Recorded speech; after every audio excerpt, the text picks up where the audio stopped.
So Dr. Todd was in here earlier today, and he has a patient right now, a young teenager, who they're pretty sure has COVID-19.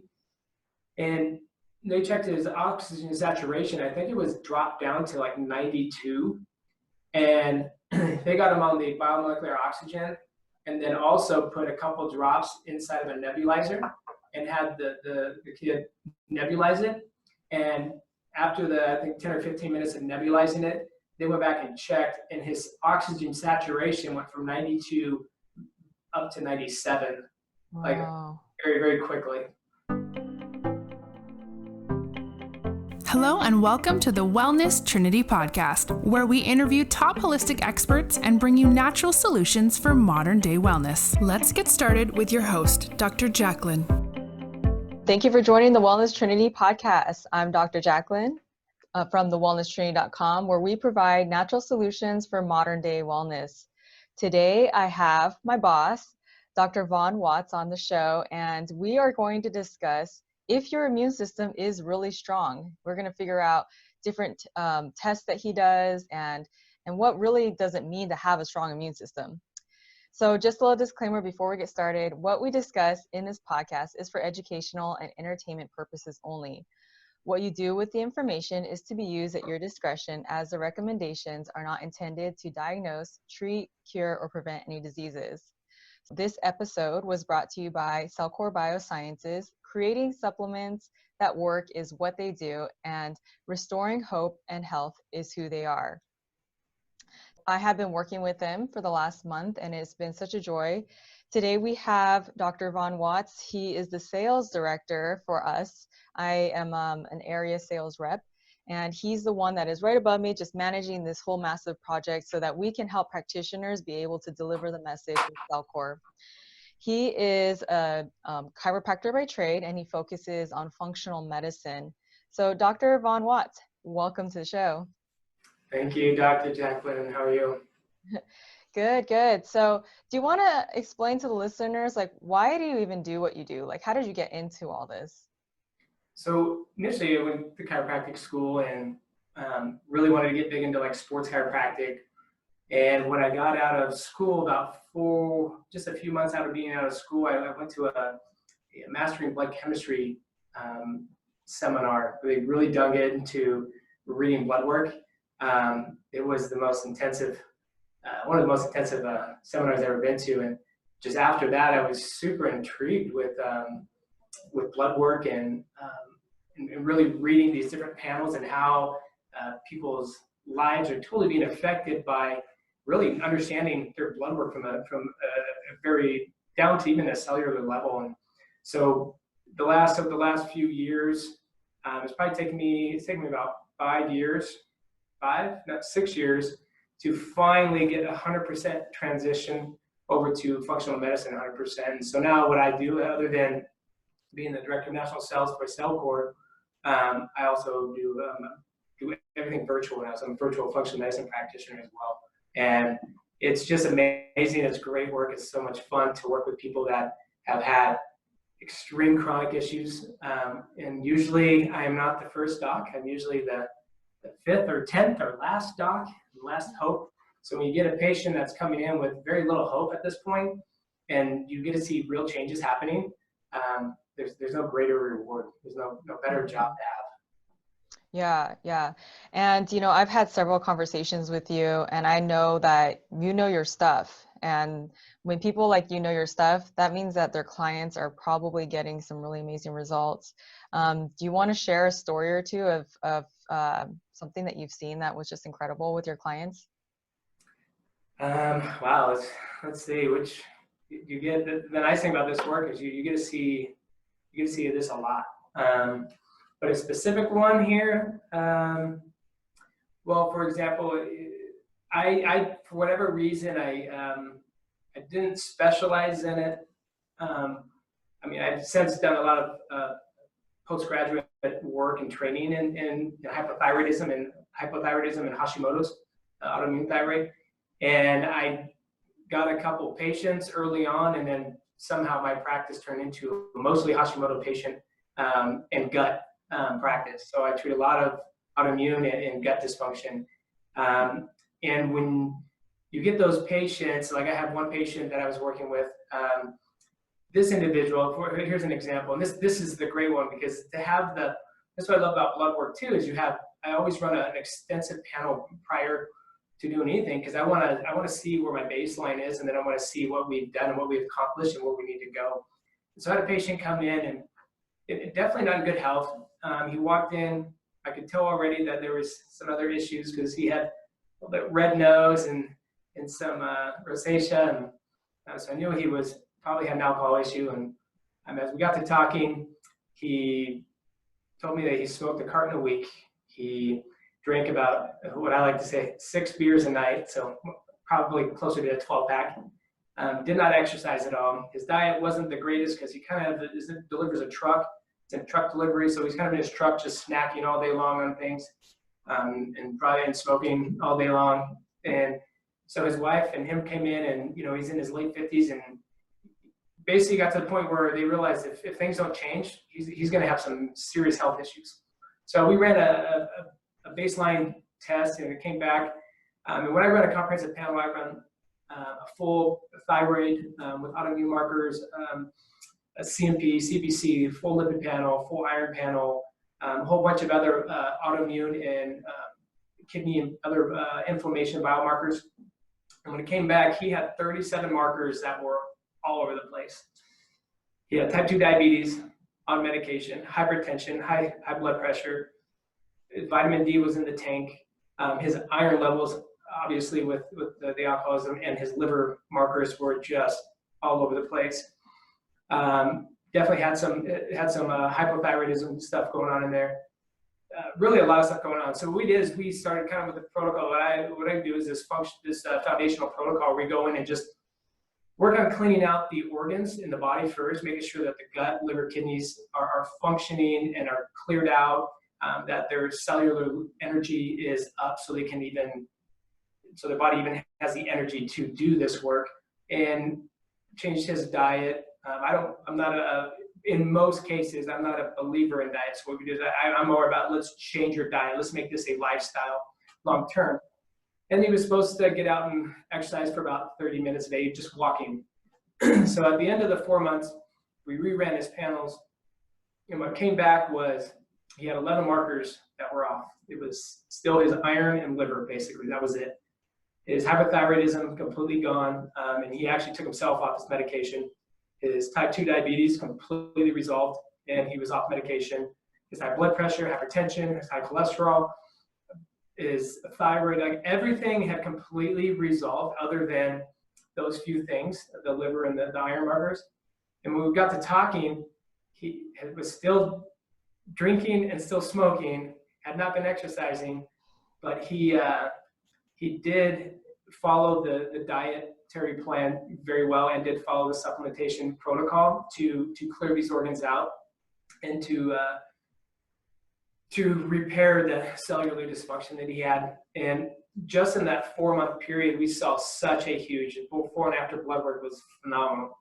And then it took us about another 6 months to completely clear up, get him off alcohol, and to completely clear up his liver. But it took 12 months, and at that 12 months, when we finally ran that last panel, he didn't have a single marker that was off.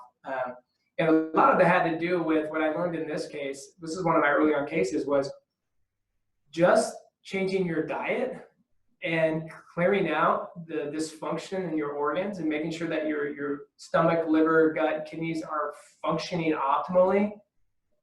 Even though he was still doing some things that needed to not be done and needed to be changed, his body still completely changed just by eating healthy and getting these organs to function properly. So it's quite amazing. And when you see somebody come in who at that age and with all those things going on, and then to see that change so quickly, it just makes you want to do it more. Yeah, I bet some of the people listening right now feel relieved that they don't have to be completely perfect to have changes. So that's a beautiful story of how just do what you feel like you can do, do something, and it's going to be better than doing nothing. And even if you can't make every change up front, like at least do some, like change your diet or change your food, whatever it is that you're willing to do. Some people will ask me, what's the most important thing to work on first? And yeah, I have my idea of like step by step of how I like to go, but at the same time, I kind of look at it like this: whatever layer they're willing to peel, whether it's a physical thing, they're willing to exercise, willing to eat healthier, do something spiritual, I'm happy, because it will lead to the next layer. So thanks for sharing that story, Absolutely. Dr. Watts. No, yeah, no problem. Absolutely. You're totally right, though. I mean, the big thing is, let's get you changing something first. We don't have to change everything. You don't have to be, like, even with him, I didn't have him just, hey, I need you to stop drinking. It was, can we find maybe a semi-healthier alternative? Can we get you to maybe drink a glass of wine instead of 6 beers a night? Can we do that? Unfortunately, his glass was this big, so it was a goblet. It ended up being it was a bottle of wine, we'll come to find out. But the bottom line was he was willing to make some changes, and even though he didn't make them all at one time, he was making little ones, and it took a little bit longer to make all the changes, but you have to have a starting point, because if you can get some little successes, that is going to push people into becoming more compliant because they're seeing some results. Mm-hmm. Yes, totally. Yeah. And when they start feeling better, I mean, they want to know more. Absolutely. Yeah. So there's a lot of fear going around about this coronavirus, and this whole time I could tell you just seem like you're just kicking back, and it doesn't seem like it's really bothering you in terms of you know, how it can affect your health or your family's health. Do you want to explain to the audience why you're not so fearful about the coronavirus in terms of it affecting yours or your family's health? Yeah, absolutely. So first off, let me preface this. So I'm married and I have 4 kids. Ages ranging from 12 to 18, and we are seldom ever sick. But we also make sure that we're always doing stuff to maintain a healthy immune system. And so for me, when it comes to anything, whether it's coronavirus, whether it's the flu, whatever it is, the bottom line is you only have to really be worried if your immune system is not in the shape that needs to be. So if you're immune compromised or you have other underlying health conditions, then yeah, you should be a lot more cognizant of what you're doing and who you're around because of that. But if you're not dealing with all these other secondary or primary or secondary infections, then you're just, say like you or I, or you're relatively healthy people. The big thing is, I use the analogy of the soil and the seed. And so we're constantly exposed to viruses and bacteria. So you think about it, a lot of years, you know, people that you work with or you're around that have the flu or got the flu, and you didn't. How come? Did the flu just happen to skip you? Probably not. You probably were exposed to it. You probably just didn't show any symptoms or signs because your immune system at that time of exposure was probably at a very high level. And so when you were exposed to it, your body fought it off and you didn't know the wiser that you were even dealing with it, right? So for me, I use a soil seed analogy where the seed is the virus, bacteria, whatever it is that you're being exposed to. Well, just like any seed, the seed can only grow if the soil is in the right condition to grow. And so if it's the wrong soil, the seed can never grow. And so for me, I use that as your body is the soil and then the seed is the virus and bacteria. So how do we make it so that the seed can't grow? Well, we really work on boosting our immune system. And that's the big thing, boosting the immune system. And there's a number of ways to do that. But that's why I'm not too worried. I just really focus on, well, one of the biggest things, especially right now, and I see a lot of it on social media, is this fear. And there's all this fear and people really stressing out about it. Well, that's extremely counterproductive. First of all, you can't control anything other than your environment and what you're doing. And if you happen to be exposed to it, then you're going to try to do whatever you can to keep your body at a high level, your immune system at a high level to fight it. But fear causes stress, and stress will impact your immune system and actually decrease your immune system. So it's extremely counterproductive to get freaked out and fear about it. So it's the opposite of what we want to do. Mm-hmm. Yeah. Well, and just having this knowledge that you know, me and you have both dug through for many years and actually worked with clients and seen how we can actually recover from a lot of situations. I think for people like me and you, it's definitely something that eases our mind. For someone that really has no idea how the body works, I mean, I guess I could understand why they might be in fear, because Right. I mean, if they listen to the media or if they listen to other things that have been pumped to them in terms of what health is, and that there's no cures for anything and this and that, then it does sound scary. No, it does. That way. And the media does a really good job at scaring people. It really does. For me, I just have a handful of things that I try to tell people that you can do to boost your immune system. You know, like first of all, try to decrease your stress. So if that means turning off the news, then turn off the news if it's stressing you out and really freaking you out. Aside from decreasing your stress, making sure that you get good quality sleep, because that's when your body heals. Eating correctly, okay? And by that, I mean, if nothing else, just increase your vegetable, concentration of how much vegetables you eat in your diet. So eat a lot more vegetables right now. What else is there? Making sure that you have good gut health. Decreasing your alcohol consumption, even though I know a lot of people are using this time to just kick back and throw it back at home. Alcohol actually is not good for the immune system. Smoking, same thing. Even though you may be at home quarantined, that doesn't mean you can't exercise. You can do push-ups, sit-ups. I mean, there's a lot of things that you can do even without exercise equipment. And then for me, I'm a big proponent of a few supplements. Vitamin C is huge, but also getting down even to the cellular level and trying to increase your mitochondria to increase cellular energy, so that your body and your immune system has the energy to function at an optimal level to be able to fight things off. Yeah. Well, you had mentioned that one of CellCore's products has a lot of vitamin C in it. Do you mind explaining which one that is and some of the other benefits to it? Yeah, I have a couple of them here. These are some ones that we use. So this one here is the BioToxin Binder. And aside from a lot of the other things that the BioToxin Binder does, it pulls out a lot of bad stuff out of you. It does have part of the proprietary blend is a vitamin C and a very good amount of vitamin C in there. So this is a good one for that. I also would recommend taking more vitamin C. I'm a huge vitamin C guy. So like for example, if any of my kids are starting to sound like sick with that little croupy cough at night, I'll have them take like 6,000 milligrams of vitamin C before they go to bed and drink a glass of water, and they're usually good to go by the next morning. Like I love vitamin C. I've seen the power of it with my kids and myself. So aside from this, I would also probably add some more vitamin C. And let me show you a couple other ones that I use. The BioActive minerals. So the big thing is your body needs the vitamins and minerals to be able to do the things it needs to do. That's why I'm a big believer in eating, like really pumping up those vegetables so you can really get an increased concentration of all the vitamins you need. The minerals here helps as well quite a bit. And also in the minerals, having the fulvic acid in there. And what fulvic acid does is it'll go and it energizes the cell membrane. And when it energizes that cell membrane, it allows for other things. Basically what it does is it increases the absorption rate of everything else you're doing. So if you're taking other things, vitamin C, you're eating a lot of vegetables, and you're using that really good fulvic acid, you'll actually have a higher increased absorption rate of those minerals.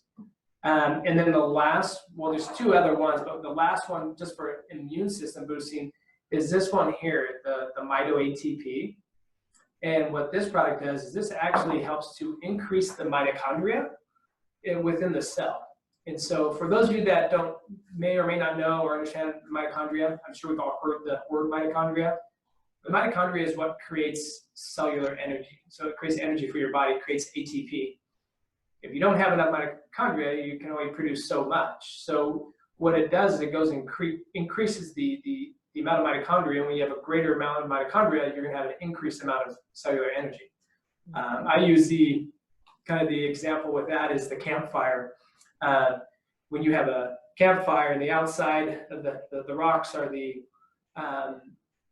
cell membrane, and then the inner side of the cell where you have these logs, those are our mitochondria, and then those logs produce energy, which is the fire.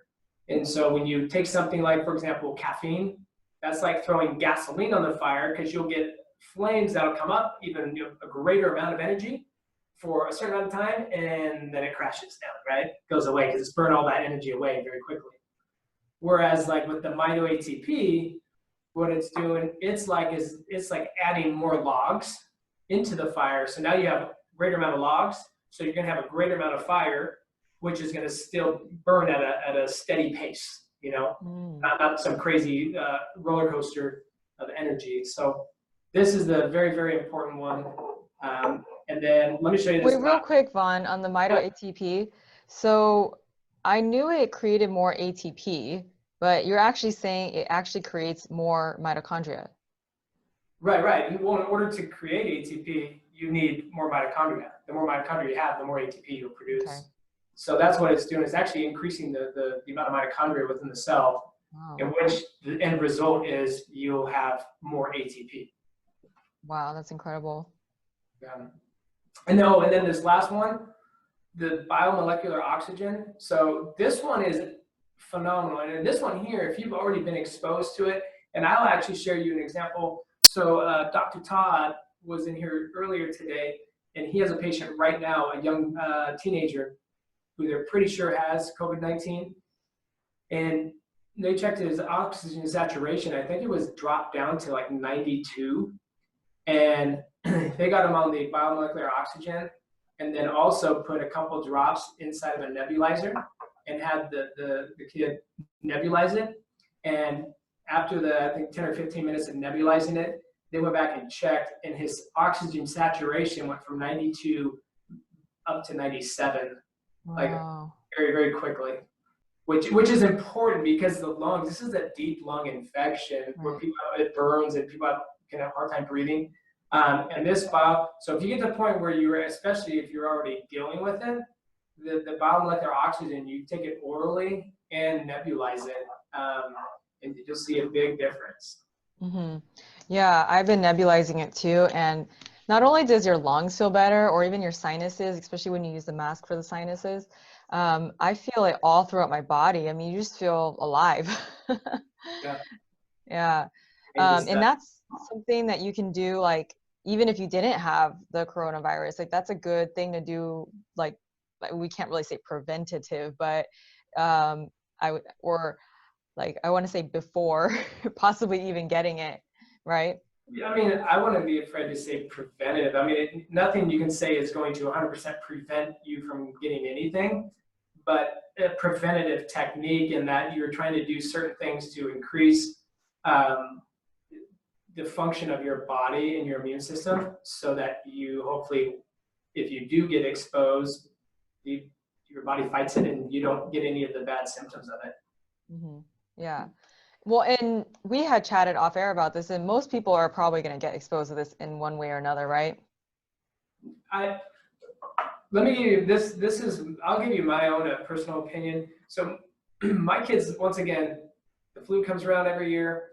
We never get sick. And actually, my youngest is one of my healthiest. She's never sick. She was sick back in early January, and she was out of school for about almost 2 weeks. Wow. We kept her out because she had an upper respiratory infection with a fever. It wasn't the flu. It was an upper respiratory. And all through November and December, we kept getting emails from the school nurse that, hey, just to let you know, we have X number, 30, 40, 60 kids out of school this week because of this virus going around. Don't worry, it's not the flu. It's an upper respiratory infection. And then a good portion of those children, like we get these every year with the flu, the nurse will send the stuff out. But I don't remember any time the nurse said anything about pneumonia. And this year, there had to have been 2-3 dozen cases of pneumonia coming through her school as well on top of it. So my personal opinion, I think this has been here, and I think people have been exposed to it. And if you've had an upper respiratory infection with a fever prior to the 3 weeks, in my opinion, I think it's been here longer than we've been told it's been here. I agree. I've been saying the same thing since I want to say about November. I started noticing people that had this upper respiratory issue that was not going away. And I started picking up on it. I'm like, wait a second, how come these people seem to be sick for like a month? That it just didn't seem normal. I'm like, this person's not getting better. Some of them weren't necessarily doing like recommendations I would have given them if they asked, because you can't help people that don't want to help themselves or want to ask you for the help. So, so providing that, I might have been able to help them, but removing myself aside, I was wondering, I'm like, why are these people not getting better? And so that was my theory. And then all of a sudden now we're hearing about the coronavirus back in January. And I was like, well, okay, I bet you these people all had it already. And they're still here, you know, none of them. And they are. And really, when it comes to the fear, well, let me put it this way. One of my functional medicine patients is actually a nurse practitioner at a big family medicine clinic in Kansas City. And they have like 4 or 5 locations. And so when she comes in to get seen by me for her functional medicine issues, we talk about, hey, what's going on? How's work? What she's seeing? And yeah, it's just kind of a weird season. We're not seeing a lot of flu right now. We're seeing a lot of this upper respiratory, mostly just upper respiratory. And this was months ago. And I heard that from her. And I have another nurse I treat as well. She says the same thing. Oh no, mostly just upper respiratory now. Nothing to worry about with the flu. But I've heard that for months prior to the news going bonanza with it. But the bottom line is, you know, once again, I mean, just like when the attorney, or not the attorney, the Surgeon General came out, when it first came out, he was very specific himself, saying, if you are young and you are relatively healthy, that you have nothing really to worry about. The flu is actually more dangerous for you. If you're immune compromised, or you have other secondary infections, lung infections, other immune compromising diseases, then yes, you should be concerned. But the vast majority of the population, if you're young and healthy, under the age of like 59, you shouldn't worry too much. And I'm thinking, how do you get that confident to stand up in a press conference and say that, unless maybe possibly that what we've been seeing all winter long has been that, because that's a pretty bold statement to come out and say. But yeah, so you do a lot of testing. How do you know when someone's immune system is not strong? So for me, especially because I work with autoimmune patients, I run very, very extensive panels. So we check obviously all their white blood cells, but depending as well, we check a lot of inflammatory markers. Check a lot of autoimmune markers, because we really want to get a good pulse of where their immune system currently is. I don't get, now the average patient, I'm not ordering a ton of immune markers. I have a set kind of base standard ones that I check, because I would say 95% of patients, the answers lie within those tests that we'll run. Every once in a while, we may have to run some more extensive immune testing, but usually not. Mm-hmm. Okay, so you're mostly looking at the white blood cells, and then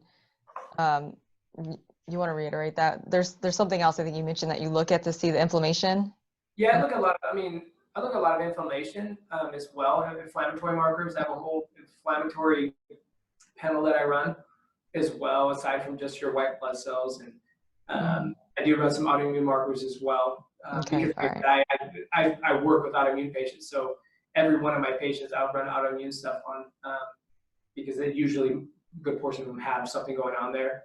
But inflammation is a big key as well, because you cannot have disease without inflammation.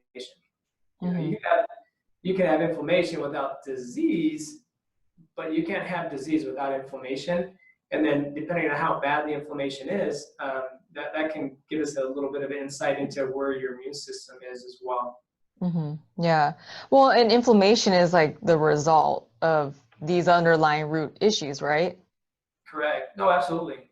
Yeah. So, I mean, if they have toxins, if they have infections, or they're not getting a vitamin C or some other type of nutrient, then their body's probably going to be inflamed in some way or not another, right?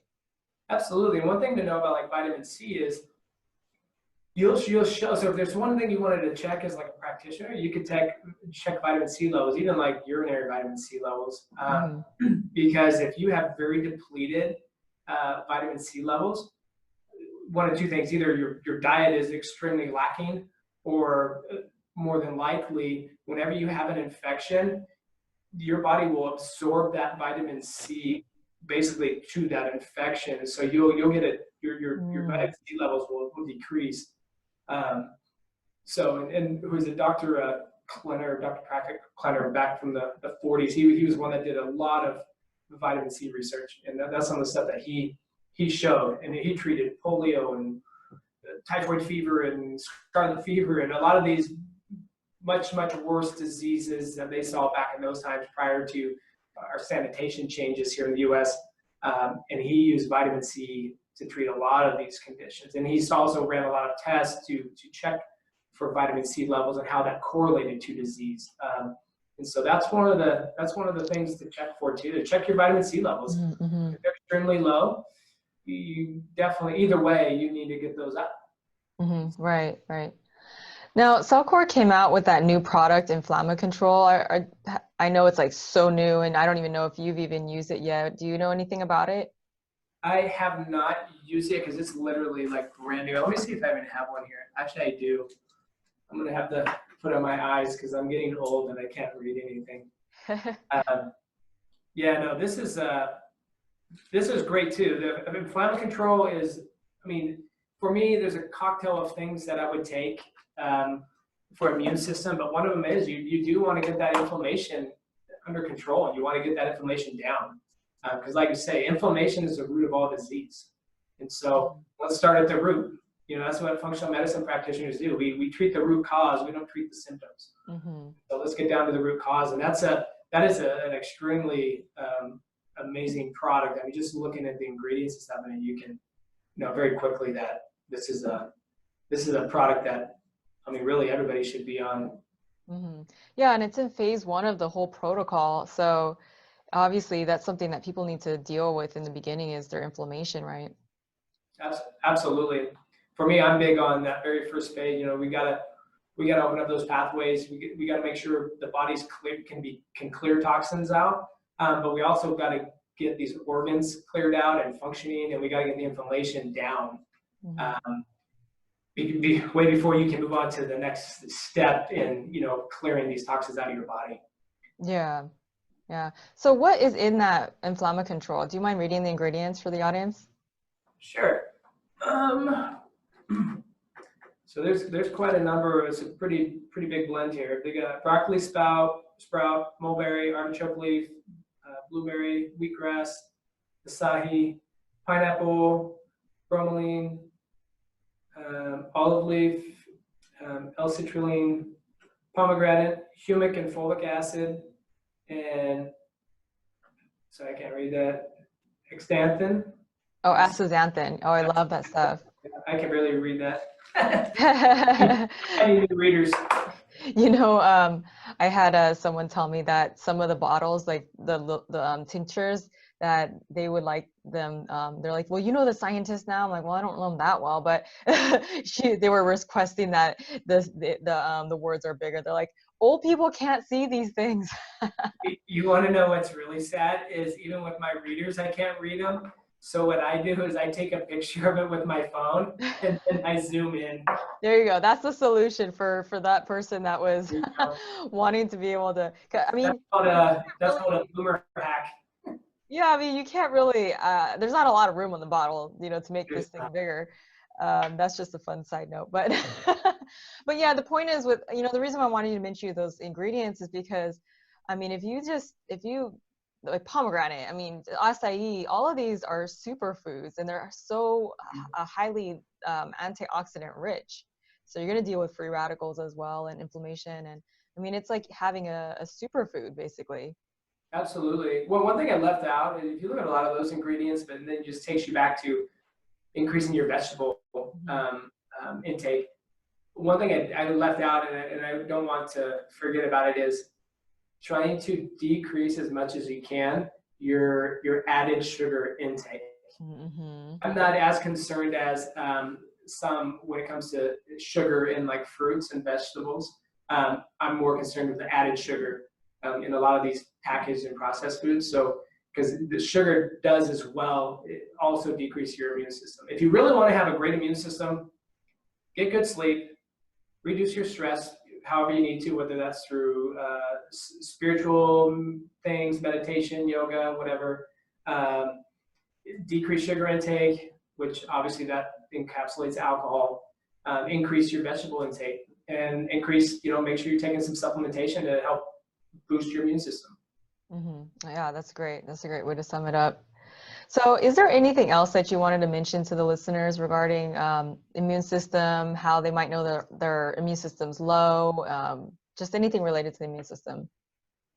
Well, I think a lot of us can kind of, you don't have to be a doctor or a health practitioner to know if your immune system is dysfunctional. You don't have to go and get, or if your immune system's depleted. You don't have to go and get all these blood panels right now to know that. Oftentimes, just especially in this season, we start to know, you start to, oh man, I got a little sore throat, or you know what, my glands right here are kind of swollen.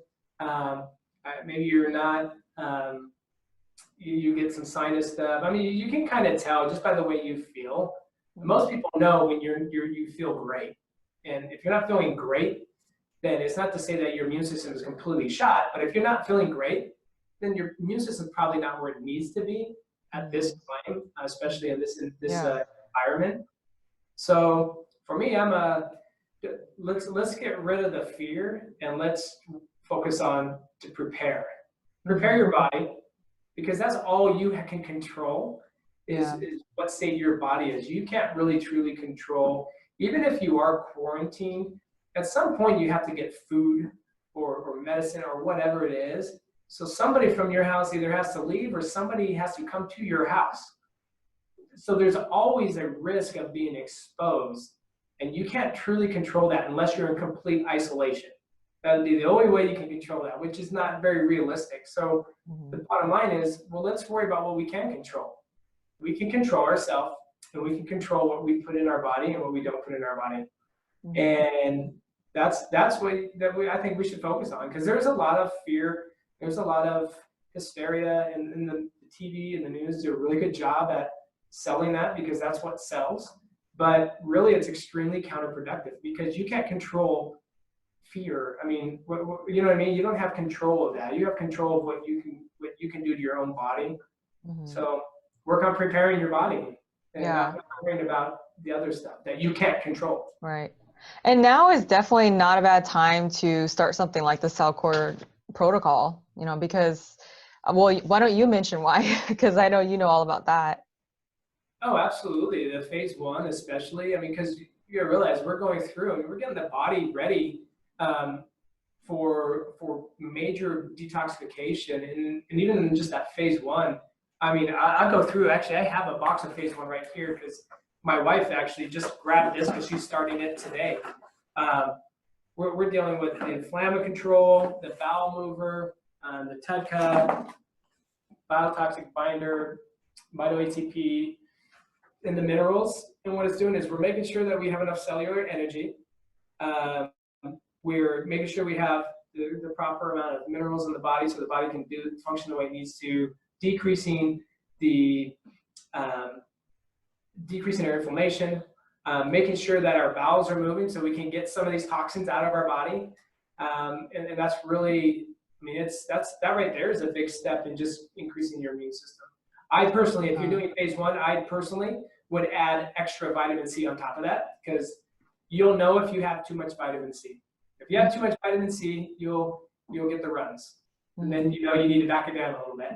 But you can't take too much vitamin C, really. So I would just add a little extra vitamin C on top of phase 1. And you will be glad that you did. Yeah. I found that when I've been doing my testing, that it's even before the coronavirus situation, it seemed like vitamin C was always low for everybody in general. Is that what you find too?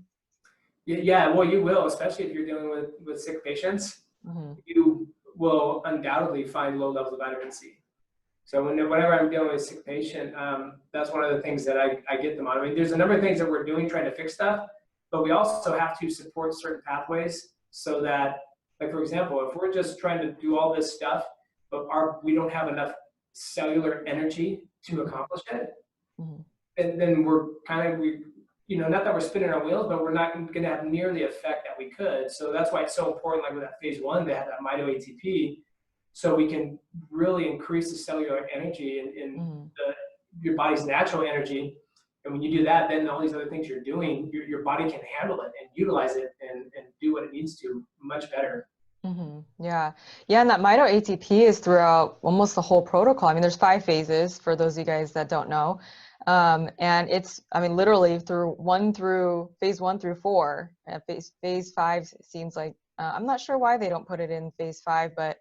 Well, phase 5 is kind of weird. We had this conversation today. Phase 5 is not really a phase. Not everybody will do phase 5 because phase 5 is more dealing with Lyme and the secondary and tertiary infections that come with Lyme, like Babesia, Bordeaux, Bartonella.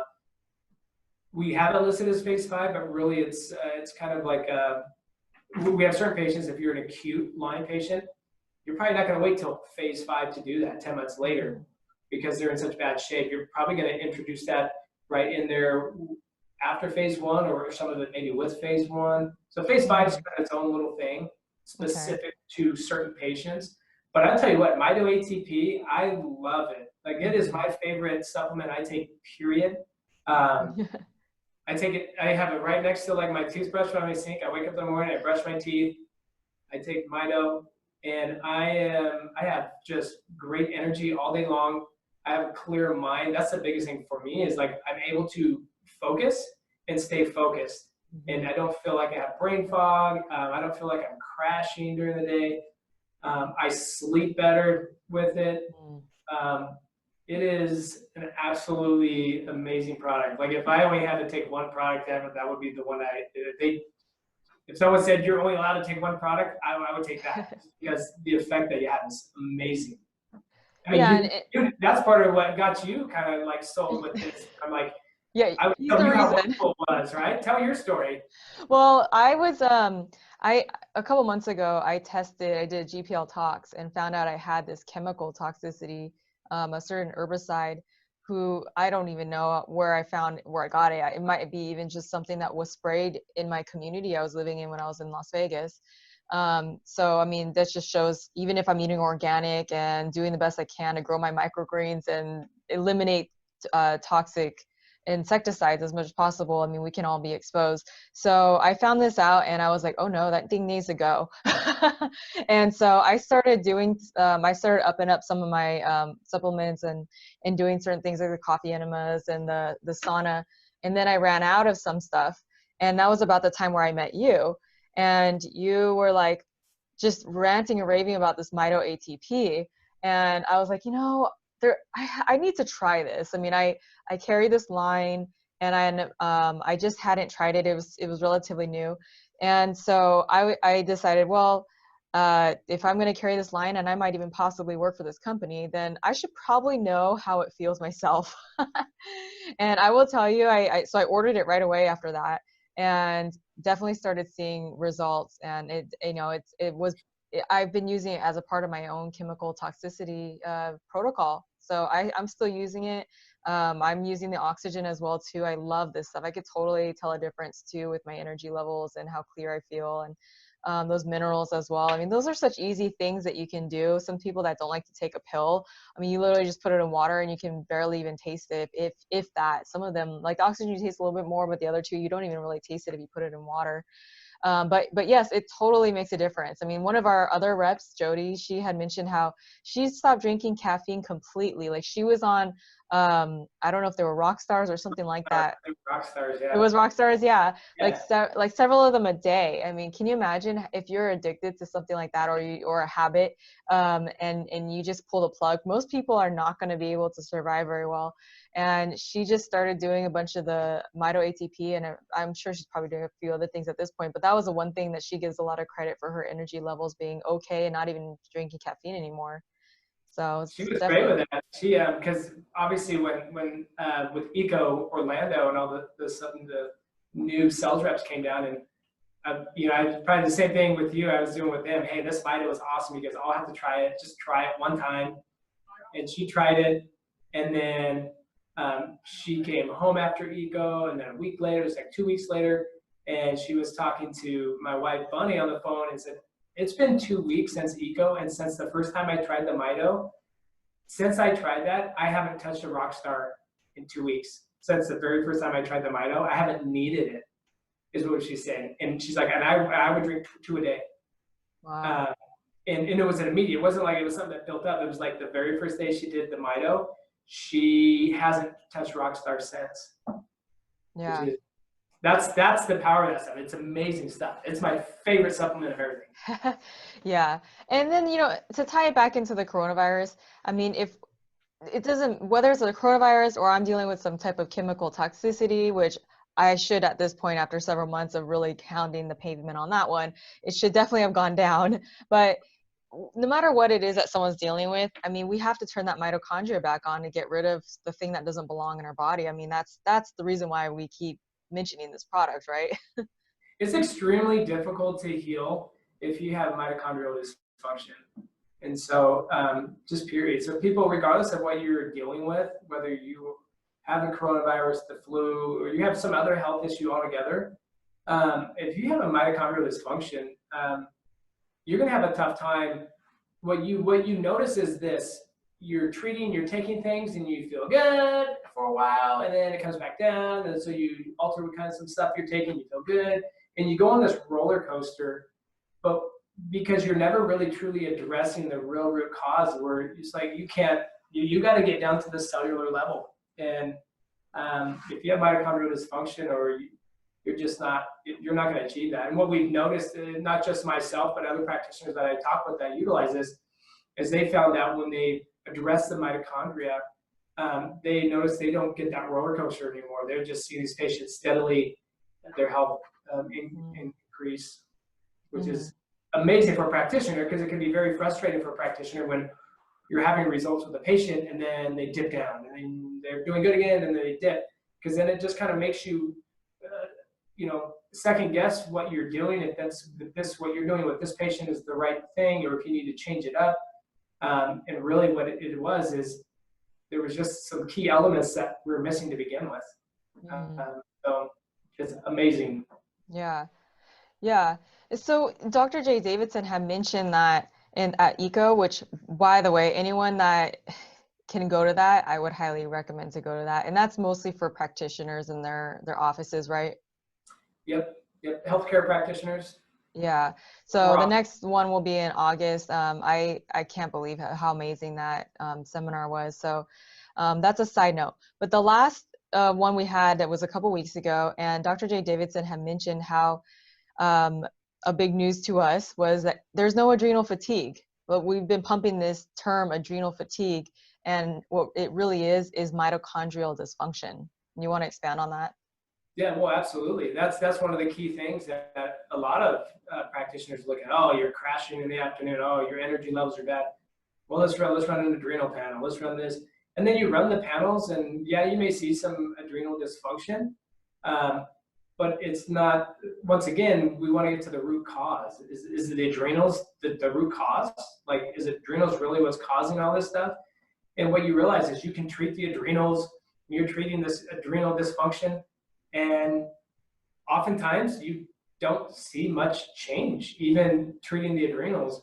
And so, like Dr. Davidson said, it's true. It's not, we get caught up in this adrenal dysfunction, adrenal fatigue. It's like, no, it's a mitochondrial dysfunction. Where does energy come from? I mean, we're getting back into basic biochemistry and how we produce, going through the Krebs cycle and how we produce ATP.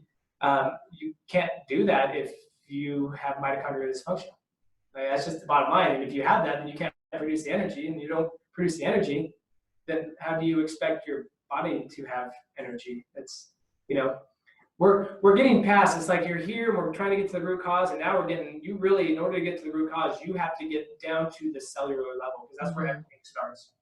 Yeah, well, an organ, I mean, it's a bunch of cells, right? I mean, so it's if you keep digging deeper and deeper, it's the organ is a bunch of cells, and then in between, and then in the cell, you get all these different organelles, and then you have mitochondria. So that's even smaller piece than even the cell.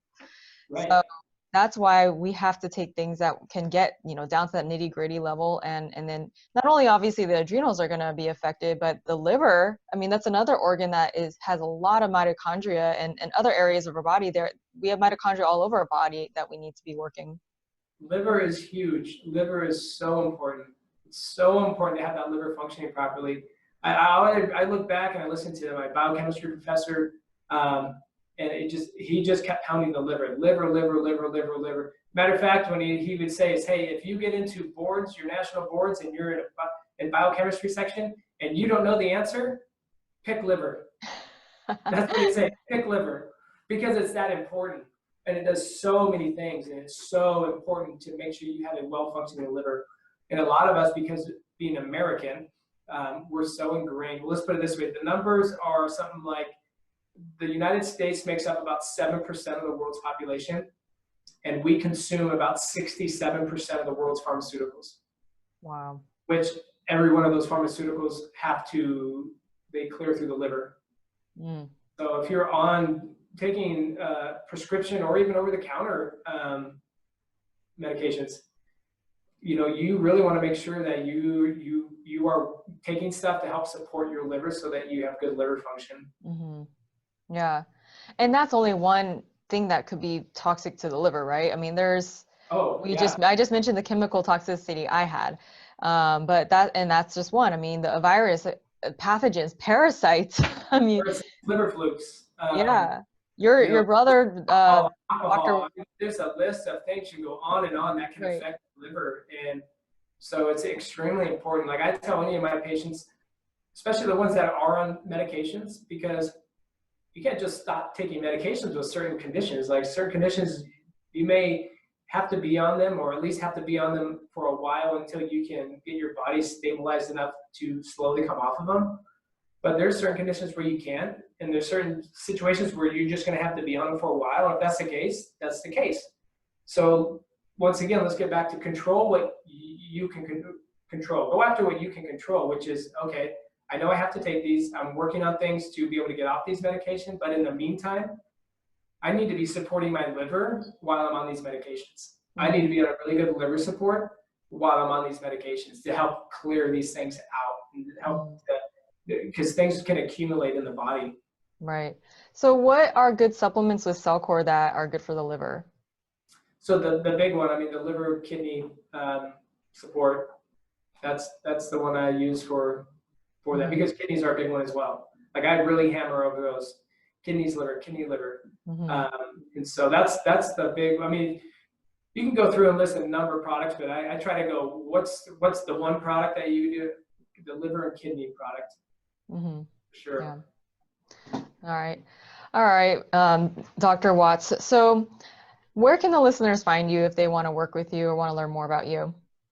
So right now, we're having a new website built. It is drvohn.com, which is spelled out, doctor, and Vohn, Vohn. That'll be back online here in a couple of weeks. But in the meantime, you can just go find me on Facebook, Dr. Vohn. Not very many doctors with the name Vohn. That's my first name. So Dr. Vohn Watts. Yeah. How do you spell Vohn for the listeners? Vohn, like John with a V.